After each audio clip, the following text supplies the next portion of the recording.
Now, there is another thing that you can do, and that is just a simple reach out. It used to be simpler, but now it's becoming complicated. And maybe some young people on the call can educate me on this. I was Katie's age, at age 23. If I wanted to call somebody on the phone, guess what I would do? I would call them. But today, there is a big thing, like, I don't know if it's call reluctance or what the hell's going on. Garrett's smiling. Pedro's smiling. I know you guys know what I'm talking about. Take yourselves off mute and explain this phenomenon to me. Why don't people make phone calls anymore? I don't actually know. I'm a call guy. If I need to solve something, I'm just going to call and resolve it. But I have a lot of friends who don't like calling at all. So it is a struggle. I know what you mean. Yeah. Garrett, what's your theory? Yeah, I've actually thought a lot about this when my undergrad classes, and it's just with the huge technological like boost and everything's going on. I feel like people are just getting more distance socially. It's no different than how people back then, if you wanted to go over to someone's house, you just go up to their door and knock. Nowadays, it's people texting each other saying, "Hey, I'm outside," and it's just totally different. And Yeah. I don't know. It's something really interesting, but I'm drilling down on this for a minute because I do know a bit of advice that's going to help you, but I want you to sit in the psychology for a minute about what exactly is happening. So everybody has a phone. I'm holding my phone one day and I get a text from somebody who asked me if it would be okay if they call me. This happened a long time ago. It's since happened hundreds of times, right? So people text me to see if it would be okay to call me. So what do you think I text back? Sure, I'm available right now. And what do they text back? Well, can I make an appointment with you? One guy called me, I'm talking to him on the phone and he says, would it be okay if we talk sometime? I'm like, how about now? And I must have caught him by surprise because he had nothing. He wanted to make an appointment. And what I'm trying to tell you is you can separate yourself from the rest of the pack by just dialing the friggin' phone, everybody. Lots of people have their phone number in their LinkedIn profile. I do. You don't have to hit me up on an appointment to call me. And if I don't know who you are, like it is true, like I'm one of those people, I don't answer strange numbers. But if you leave me voicemail and you're a decent person, I'll call you back. That's how I roll. And Lori, I think a lot of people are like this.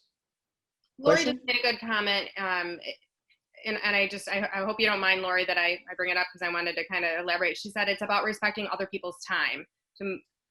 Okay. Yeah. And to elaborate on that, I just add that I don't know if the person I'm phoning is in the middle of something and they can mentally engage with whatever I'm going to throw at them. So I'm asking them that when they have the capacity, let's connect and discuss something. And I experienced that on the incoming side. I'm working on something for client A and the phone rings and it's client B and they want to take me in this direction.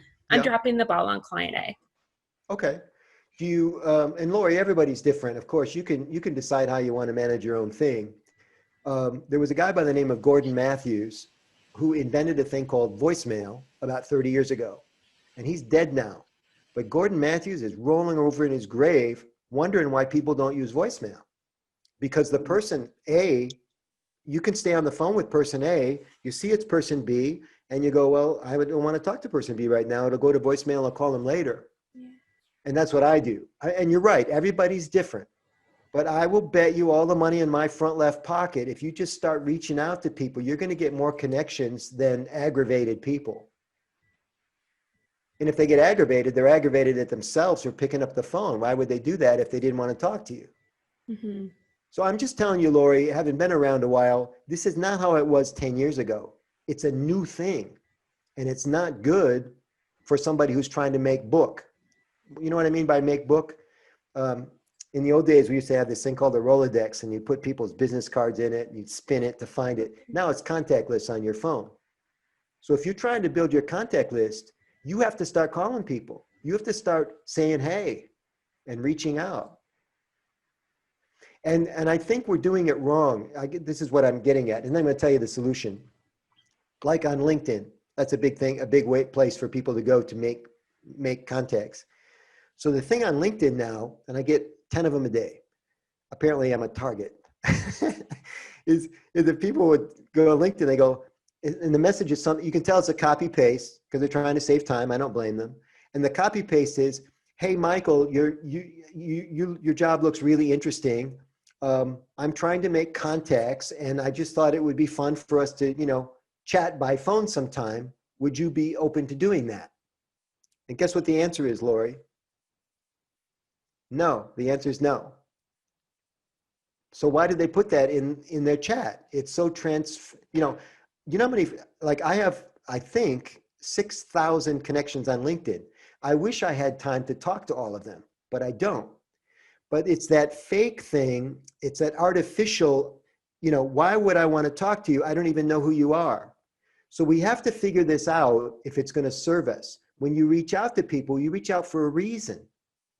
So instead of reaching out to call them, you reach out to what? Compliment them. That's what I wanted to tell you tonight. So on LinkedIn, instead of offering a chance to talk to a total stranger about who knows what, I can't tell what it's about sometimes, just compliment them and see if they ping it back. It's tennis, everybody. You hit the ball over the net and you wait for them to hit it back. And if they don't hit it back, they don't want to talk to you. If the compliment is sincere and well-founded, they'll reply, and because they're a decent person. And that's who you want in your book, decent people. Make sense, Lori? Absolutely. Thank you. Yeah, okay. So pick up the phone and call people and don't go on and on in your voicemail. Be very sincere, 60 seconds, 150 words. You should be able to articulate in 60 seconds. My name is so-and-so. I hear good things about you and your company. I'm looking to get started in the business and I have a couple of specific questions to ask. I only need 15 minutes of your time. Michael, there's a couple comments I wanted to just bring in right now if it's a good time. Sure. Hyatt said many people just don't answer the phone. They'd let it go for and then, so I'm just throwing these out there because these are obstacles for what you're helping us or teaching us to do. The second one is some people do have phone anxiety and technology has given them a way to be more comfortable with their communication. So those two things make it hard if you are trying to call. I just wanted to bring up those two comments. Yeah, I'm here to help. So with the voicemail problem, again, the general accepted practice is that you have one of two options. You can leave a voicemail or you don't have to. Now, some people are of the theory, and I've taught cold calling to call centers. I used to make a living making 50 outbound calls a day to people I didn't know to try to get them to spend money to buy phone equipment. So I know about this stuff, and I got a ton of voicemail. But you get crafty about it after a while, Maybe you don't leave it the first 2 times, then you call it the edges of the day. I get the best Twitter conversations on Sunday morning. You know why? People's guards are down. They got time. They're relaxed. Sunday morning, man, that's the time to tweet if you want conversation. So you either leave the voicemail or you don't. I would not call every day, although there's a famous movie called Wall Street where this guy gets to Gordon Gekko by calling him every day. It was that same formula. And one day he catches him in a weak moment. I think he sends him some Cuban cigars or something, and he gets through. So everybody's got their own method for doing this. But here's the thing. If the quality of your life depended on your ability to reach people, to reach a particular person, could you do it? The answer is yes. But you're going to have to put your nose to the grindstone and do it. Rachel says the second question was, I have phone anxiety. Well, I'm sorry to hear that. You might have people anxiety too. But if you're going to make it in the business world, you're going to have to figure out a way to communicate with people. I mean, I appreciate your honesty about phone anxiety, but you can get help for it. You can get used to it. You can have some, Seth Godin calls them success, fast feedback loops, where You know, you make a couple of calls. Susan Jeffers wrote a book a long time ago called Feel the Fear and Do It Anyway. You know, you would just make those calls, push through it, get the success, and then you feel better. That's why, you know, anybody that has anxiety, it's because they didn't have success in the first place. I mean, I'm happy to talk to whoever's asking the questions and do a deeper dive, but that's the short answer to it. Other questions, Rachel? No, those are mostly comments. I think the phone anxiety comment was more of a, not necessarily that anybody here may feel that way, but that it exists in general. Oh, for sure. Yeah. And I think that can be an overall obstacle for the general phone communication as it is today. 100%. I mean, there are tons of people in sales, professional salespeople, who have anxiety about closing. Or they have a psychological phenomenon called call reluctance, where they just won't make the outbound calls. They keep calling people they're already doing business with, but they can never grow their book of business because they can't call somebody they don't know. They don't have it in them. They don't have the courage, or they don't like rejection. That's a big thing, you know. And I'm just saying, get used to this when you're young, because it's even harder.